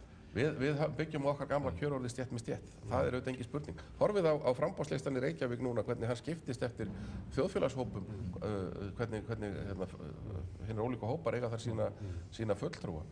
Nei, Sko við horfum þetta björtum augum fram á veginn, maður er ánægður með þetta hvernig þetta gengur núna og það skiptir engu máli þó að menn komi hér með einhverja merkimiða eða hengi einhverja öskupoka aftan á fólk með svona einhverjum sem að hef ekki nokkur Ég vona ég hafi ekki eyðilegt fyrir þér áramótin Gein sjálfstæðisstefnan er náttúrulega mjög svona óljóst hugtak Ég verð að viðurkenna Þú varst nú á landsfundurum Ég hef einhvern pataði hvað það þýðir en það þýðir sennilega ekki að flokkurinn er grenjandi hægri Eitthvað að daðra við það sko Hann er alltaf að daðra eitthvað við okkur Hann er ekki þessi grenjandi hægri flokkur sem þú varst að Nei, auðvitað er það ekki Hann er mjög hófstilltur hægri flokkur Halldór Ásgrímsson, það eru, ef við sleppum Vinstri grænum, meira meina allir að sækja inn á miðjuna og það er eins og Egill gat er kannski mesta fylgi að finna. Af hverju þá eini gamli góði miðjuflokkurinn sem Framsóknarflokkurinn í erfiðleikum á miðjunni? Já, með minna fylgi en hann... Einhver orðaði það svo hann myndi kremjast undir á miðjunni. Nei, ég óttast það nú ekki. Þess vegna forðaðist einhverjum sér. Það er alveg ljóst að Framsóknarflokkurinn hefur alltaf verið á miðjunni og við höfum alltaf talað miðjuna. Þið eru á rétta staðnum? Við bjóðum alla velkomna inn á miðjuna. Ég held að það sé alveg ljóst að sú ríkisstjórn sem nú starfar, að hún starfar á miðju stjórnmálanna. Þetta er miðjustjórn. Já, ég meina við störfum ekki lengst til vinstri, það liggur alveg ljóst fyrir og formaður Sjálfstæðisflokksins sagði hér að við störfum ekki lengst til hægri. Það verður orð hans fyrir því. Já, ég þurfti ekki ég meina þessi ríkisstjórn, hún starfar á, og hvað erum við að gera? Við erum að leggja aðal áherslu á það að auka verðmæti þjóðfélagsins. Hvernig hefur okkur orðið ágengt í því? Okkur hefur orðið mjög vel ágengt í því og hvað þýðir þetta?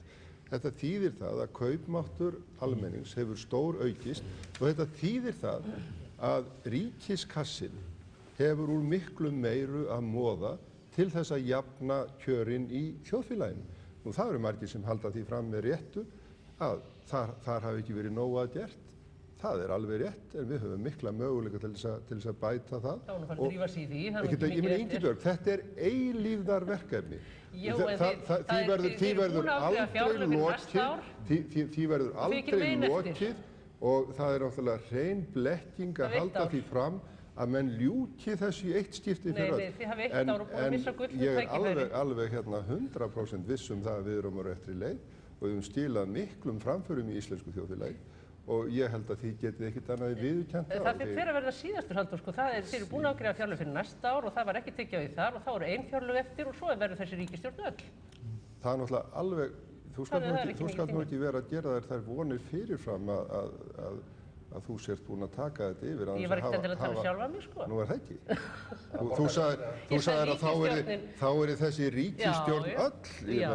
Ég þakka þér fyrir tröstið ef það er ég sem að ræða því einn. Nei, ég meina, það getur vel verið að við eigum einhvern tíðan eftir að starfa saman í ríkisstjórn. Við skulum ekkert vera að útiloka það fyrirfram. Þessi ríkisstjórn er öll. Hefur Samfylkingin nokkuð sagt það? Nei.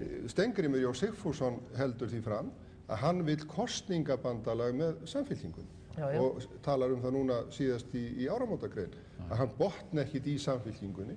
Ég hef fullan skilning á því af hverju Samfylkingin vill það ekki vegna þess að Steingrímur sagði hér að hann vildi starfa lengst til vinstri og vinstri kanti stjórnmála. Til vinstri, ekki á miðjunni. Já, ég ætla ekki að fara hártóa þín orð, Steingrímur. Það er nákvæmlega sem ég sagði. Já, bara þú viljið starfa til vinstri og ég ber mikla virðingu fyrir því. Þú segir það beint út. En Samfylkingin segir, já við erum ekki tilbúin í neitt kosningabandalag með vinstri grænum. Hvað þýðir það? Þau hefum ekki hafnað því heldur. Og hafðu ekki hafnað því? Hver er þín skýring á því að Samfylkingin vilji þetta ekki? Vegna þess væntanlega, þeim finnst að vinstri grænir séu svo langt til vinstri og lík gamla alþýðubandalaginu og Samfylkingin er í miklum vandræðum með að afneita gamla alþýðubandalaginu þó að megnið að þingflokknum komi nú þaðan. Og Samfylkingin ótrúlega ítök í Samfylkingin. Alveg ótrúlega og það er svo mikilvægt fyrir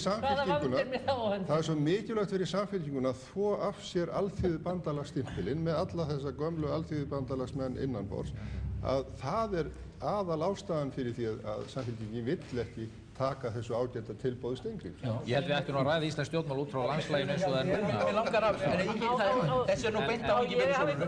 Já, ég vil að Ingibjörgu Sólrúnu hafi skoðun þessu. Af hverju getið þið ekki farið bara í kosningabandalag með Steingrími? Græna velferðarstjórn. Af hverju viljið þið taka litinn af okkur, Steingrími? Það er nú umhverfismáli. Fyrst sagði Steingrímur á þingi og það fannst mér nú svona dálítið vel í lagt þegar hann sagði á þingi, og ég held að það veri í umræðum stefnuræðu forsætisráðherra að það væri vinstri græn velferðarstjórn og þá er orðið lítið pláss fyrir Samfylkinguna. En hérna, það sem að, sko, mér finnst áttúrulega að skipta máli, það er að sko, eins og þeir segja first things come first og fyrst tökum við sveitarstjórnarkosningarnar. Svo sjáum við hvað setur. Við klárum þau dæmi. En ef við klárum þetta, eru þeir of langt til vinstri til þess að þú getur farið í kosningabandalag? Ég á ekki neinum vandræðum með að vinna með vinstri grænum. Já, kosningabandalag, hann veit kosningabandalag. Nei, hann er ekki að tala um kosningabandalag. Akkur þarf að vera að spyrja þessu er eitthvað skrítið að þeir vilji vera til? Við erum stjórnarandstaðan í landinu. Skoðanakannanir sýna að við erum iðulega við það að ná helmingi fylgisins eða jafnvel meirihluta. Og ég segi bara að það veri skrítin stjórnarandstaða sem tæki ekki þeirri áskorun að horfa þannig fram að hann í möguleikan á hreinum umskiptum.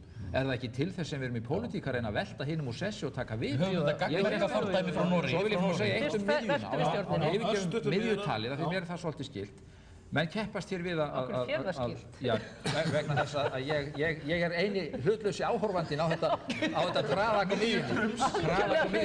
Þú ert ekki með miðjuna að hafa. Ég bara við einu. Ég slæ einn stóran varnagla við þessu tali. Menn segjast vera á miðjunni og viljinn á miðjuna. En skoðið í pólitíkina sem þeir standa fyrir, ekki merkimiðina sem þeir setja á sig sjálfir. Og þessi miðja, svo kallað á Íslandi, liggur því miður ansi langt til hægri. Gott og vel, Steingrímur J. Sigfússon var hér að tala um miðjuna en við skulum fá tónlist sem er ekki bara á miðjunni, heldur til vinstri og hægri og hvað sem er í litrófinu. Annað klassískt íslenskt lag, Sjá dagar koma eftir Sigurð Þórðarson.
Osta og smjörsalan óskar landsmönnum öllum gleðilegri jóla og farsældar á nýju ári.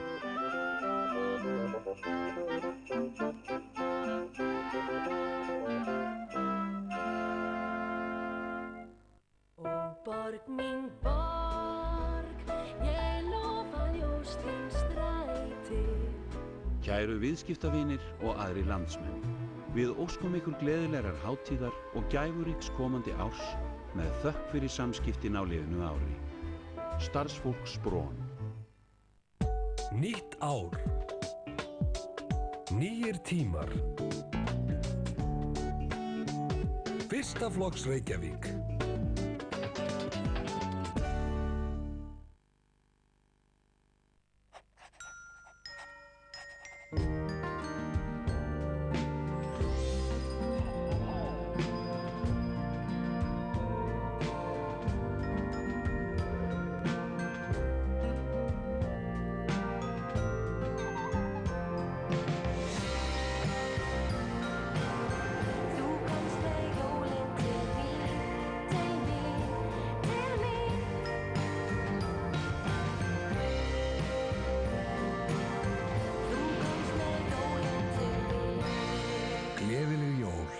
Pósturinn. Latibær og Íslandsbanki, hraustleg samvinna. Nýtt í bíó. Your town shall be haunted no more. Jólamyndin í ár. Stórkostleg ævintýramynd byggð á hinum frábæru Grimms-ævintýrum með Matt Damon og Heath Ledger. The Brothers Grimm, komin í bíó. Við sendum landsmönnum bestu óskir gleðilegt ár með þökk fyrir samskiptin á liðnum árum. Verum samferða inn í nýja tíma í raforkumálum landsmanna. Rarik, lifandi afl. Now I'm gonna be under the tree. I'm gonna be with you. You'll be with me.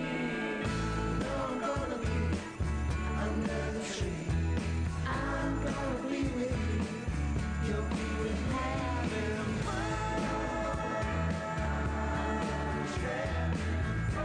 Starfsfólk og Vodafone þakka fyrir viðskiptin og óskar ykkur velfarnaðar á nýju ári.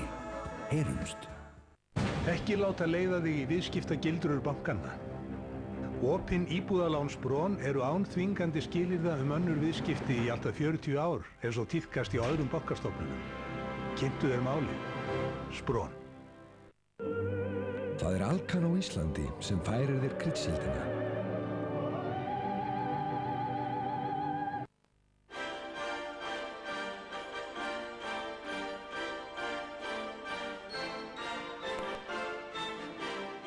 Hérna í kryddsíldinni árið 2005-2006 skammt undan við sjáum það svona. Fyrstast við sjóndeildarhringinn. Já, við ætlum aðeins að byrja að rýna inn í þetta nýja ár eftir því sem myrkrið vellur yfir okkur. Halldór, hvar verðurðu sendiherra á nýjári? Þú ert alveg treyst í að ég verð ekki sendiherra á nýjári.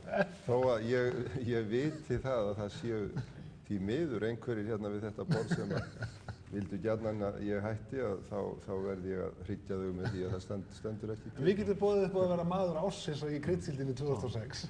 Já, er þetta svona einfalt, sko?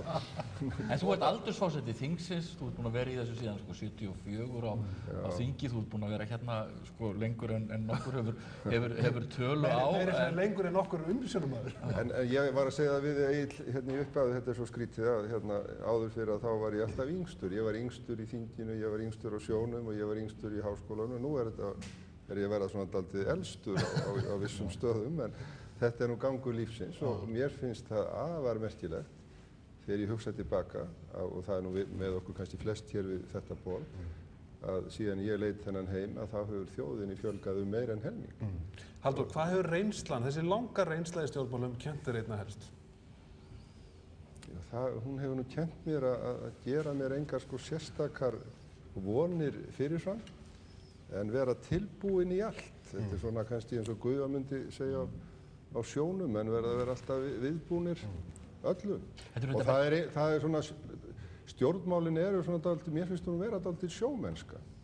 Menn verða er mikið að heiman og menn svona þurfa að vera tilbúnir að grípa tækifærin þegar þau gefast fyrir hönd síns flokks og ekki síst fyrir hönd þjóðfélagsins. En er þetta jafn skemmtilegt og sumir halda? Ég held að menn verði nú bara að upplifa það. Mér hefur fundist þetta skemmtilegt og... En mikil ásókn í þetta? Já, sem betur fyrir. Ekki nægileg ásókn. En það eru miklar væntingar hjá Íslendingum næsta ár og væntingarvísitalan hefur verið að fara upp og er það ekki merki það þessi bjart framöndan. Við skulum fara þangað í lok þáttarins, Steingrímur. Hverjar finnst þér að vera horfurnar fyrir þetta næsta ár og kannski ef við horfum kannski fókusum sérstaklega á efnahagsmálin sem er nú svona það sem að fólk spyr svona fyrst og síðast í pólitíkinn? Ég þannig alveg ljóst að það eru uppi mjög svona viðsjárverðir tímar hvað það varðar. Það er hér mikill óstöðuleiki og það er svona misgengi í bæði efnahagsmálum og launa- og lífskjaramálum. Þannig að það er mjög órólegt svona undir yfirborðinu. Það er verðbólgu og þenslu spenna. Við erum að reka þjóðarbúið með miklum halla út á við. Met viðskiptahalla, við erum að slá því miður hvert vafasama Íslandsmetið á fætur öðru í erlendri skuldasöfnun, í met viðskiptahalla og gengið óhagstætt útflutnings- og samkeppnisgreinum, þær að flýja úr landi, þannig að það eru miklir erfiðleikar af því tagi svona undirliggjandi. Á yfirborðinu hins vegar þetta mikla góðæri og menn tala mikið góðæri og ekki síst herramennirnir hér á móti mér og þeirra skoðana systkin. Það er góðæri? Já, upp að vissu marki góðæri og margt hefur gengið okkur í haginn, það rétt, en við skulum varast alla sjálfum gleði í því sambandi. Og í fyrsta lagi segja nú það eitthvað að góðæri þegar að öryrkjar þurfa að fara í mótmæla svelti vegna bágs ástand síns og sinna mála. Það líka eitthvað að góðæri sem að verulegu leyti tekið að láni og það því miður hollt undir og þessi mikla eyðsla í samfélaginu að verulegu leyti fjármögnuð með láni. Altså við að flytja til dæmis bíla á þessu ári fyrir næstum 50 milljarða króna og við slá þar öll met. Svo erum við að tala halva milljarð af flugöldum. Þetta að mínu mati svona verulegt áhyggjuefni. Maður vonar að okkur takist að aðlaga þjóðfélagið og veltuna hér að veruleikanum. En heldur þetta sé við lifum bara í einhverju bóluástand? Já, við erum að eyða lántum efni fram ár eftir ár og það sjúkleikamerki á þjóðfélaginu. Það alveg augljóst mál. Og það síður en svo að draga úr þessu. Neyslan, verslunin núna fyrir þessi jól hefur slegið öll met. Þannig að þeir sem betra hafa það, þeir sem hafa lánstraust og aðstöðu til að eyða, þeir eyða alveg gríðarlega. Meira en þeir hafa efni á. En erum við ekki að horfa fram á annað svona? Á botninum situr fólk sem alls ekki að laga sína stöðu. En erum við ekki Ég held að þetta verði stóru viðfangsefnin, efnahagslegi stöðuleikinn og skipting gæðanna í samfélaginu, spurningin hvort við ætlum að hafa hér norræna velferðarsamfélag eða ekki. Svo vil ég nefna annan málaflokk sem ég spái að verði stór á næsta ári og það umhverfismálin. Það eru framundan mjög afdrifaríkar ákvarðanir þau mál sem við höfum ekki nefnt hér ennþá. Nú ertu fann alltaf ræðust. Nei, og það nú kannski ekki lægi að nefna hér umhverfismálin. Ég vil bjóða félögum mínu hér upp á eitt nýjársheit.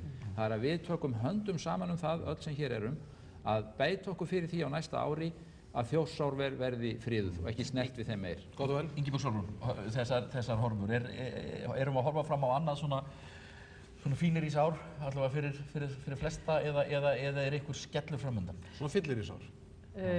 Já, ég held að veislan haldi áfram á næsta ári.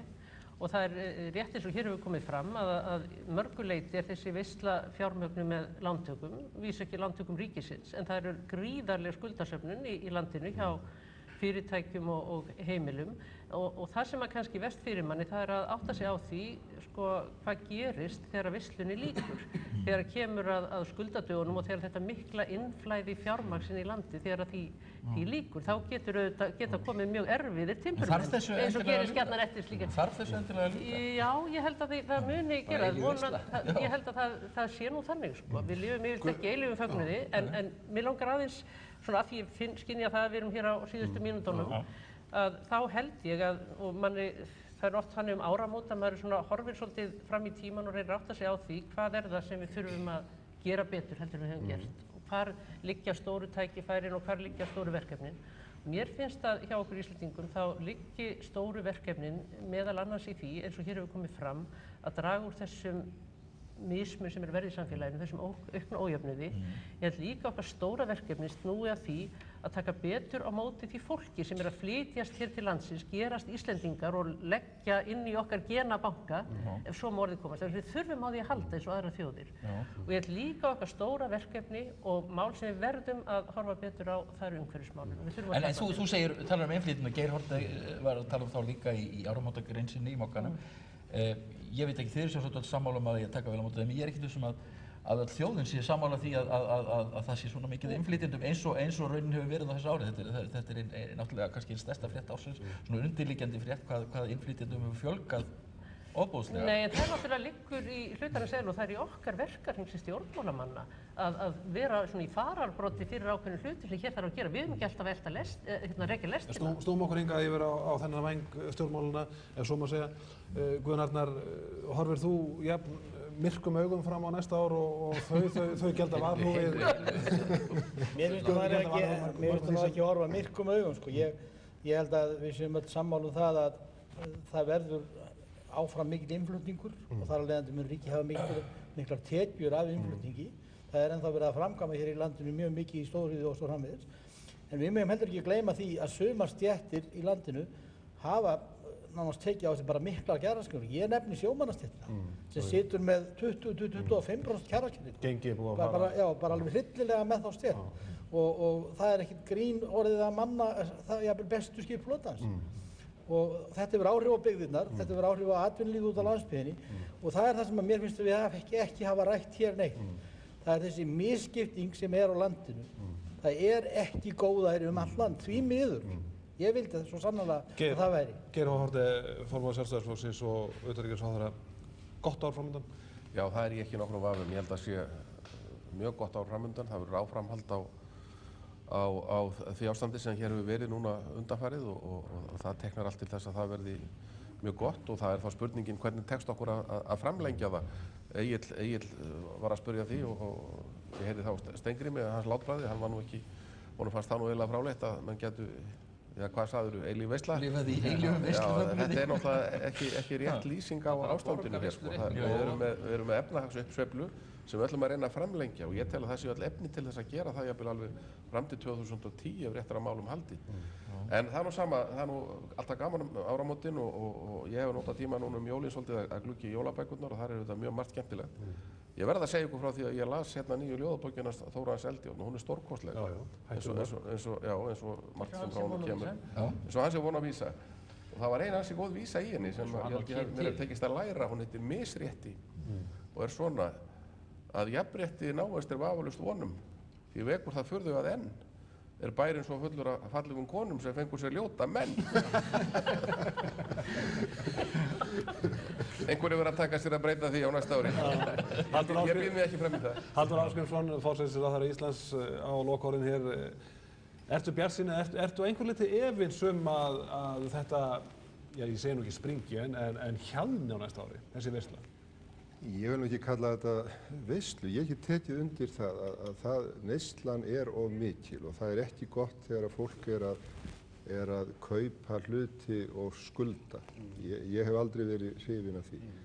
En við megum hins vegar ekki gleyma því að það standa miklar eignir að baki þegar menn tala skuldir fyrirtækjana.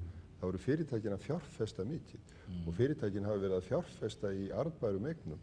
Og ég held að sé engin tilvíljun að úrvalsvísitalan eða gengið á hlutabréfum hefur farið upp 50–60%. Það hljómar nú eins og einhver brandari. Já, sko, já. Eiginlega ekki góður brandari. Já, ég vil ekki kalla það brandara, en það er nánast ævintýri og það spyrja margir, sko, er þetta ekki eitthvað sem er að springa? Þetta er mesta hækkun, held ég, sem hefur orðið í Evrópu. Danir hrista hausinn? Hrista hausinn, já. Ég meina, þeir eru náttúrulega ekkert mjög ánægðir með það að menn er að kaupa þarna Magasíndu Nord og ég spurði nú þess að menn geti ekki líka keypt Vís Vínstú eða þessum Íslendingar Já, það er þannig að ég held að þetta muni ganga vel en ég held að það sé rétt að hafa þau í huga, ganga varlega gleðinnar dyr. En sko í raunverulega verðmætasköpun á bakvið, það sem maður spyr sig. Já, það er spurningin um það. Þetta virðist vera svo spekulatíft. Þú ert nú endurskoðandi, Halldór, og skilur þetta miklu betur en við sem sitjum við borðið. Ég veit ekki hvort að ég skil það miklu betur, en auðvitað ef maður er að tala um verðmæti og verðmæti fyrirtækja, þá er það framtíðarhagnaður og einhvern tíma var ég að kenna mönnum það að verðmæti fyrirtækja væri 10 ára framtíðarhagnaður og reiknaður á núvirði. Þannig að væntingarnar eru framtíðina og Íslandingar eru bjartsýnir og ég held að þessi fyrirtæki standi fyllilega undir þessu. Það sem ég les út úr reikningunum. Þetta er milljónkróna spurningin áramót hvort að þetta standist. Þetta skulle vera lokaorðin Halldór Ásgrímsson, Geir H. Haarde, Guðna Kristjánsson, Ingibjörg Sólrún og Steingrímur J. Sigfússon. Bestu þakki fyrir skemmtilegan þátt og vegningu vel sem allra best á nýju ári og landsmönnum öllum. En við skulum setja upp gleraugu áður en við setjum upp hérna eins og þjóðin öll á að gera. Hér hefur verið falið að kveikja í þessu dóti hérna. Já, við höfum að kveikja hérna í og gleðilegt nýtt ár. Já, gleðilegt ár. Ég veit ekki hvað gerist. Já, Halldór fór að kveikja í sprengjunni.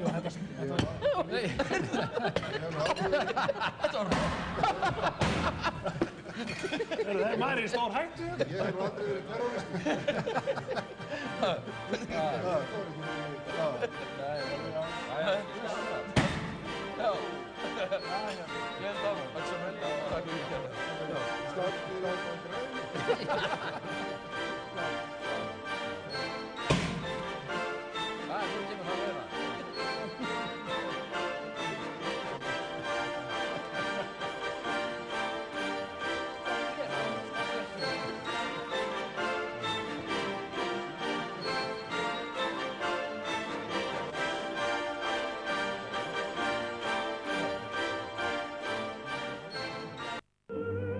Það er Alcan á Íslandi sem færir þér kryddsíldina.